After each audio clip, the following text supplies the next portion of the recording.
कार्यक्रमात पुन्हा एकदा स्वागत।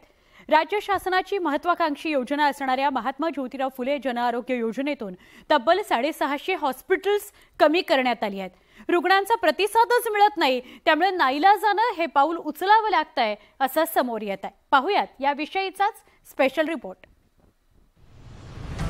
सर्वसामान्यांना सवलतीच्या दरात उपचार मिळावेत म्हणून महात्मा फुले जन आरोग्य योजना सुरू करण्यात आली, पण या योजनेला सर्वसामान्यांचा प्रतिसादच मिळत नसल्याची गंभीर बाब समोर आली आहे। हिंगोली जिल्ह्यातील 12 हॉस्पिटल जन आरोग्य योजनेत सहभागी होते, पण रुग्णांचा प्रतिसाद मिळत नसल्याने 3 रुग्णालये योजनेतून बाहेर पडली आहेत। राज्यात एकूण 1000 हॉस्पिटल्समध्ये ही योजना सुरू होती, पण रुग्णांच्या प्रतिसादाअभावी 650 हॉस्पिटल्स योजनेतून बाहेर पडली आहेत।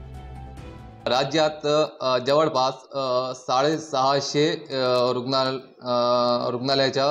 रुग्णालय वगळण्यात आलेले आहे। सध्या हिंगोलीची अशी परिस्थिती आहे की हॉस्पिटलमध्ये अल्प प्रतिसाद झाल्यामुळे हॉस्पिटलचे शासन आदेशानुसार या योजनेतून वगळण्यात आलेले आहे। महात्मा फुले जन आरोग्य योजनेत रुग्णांना सहभागी होऊ दिलं जात नाही किंवा त्यांच्या वाटेत अनेक अडथळे असू शकतात।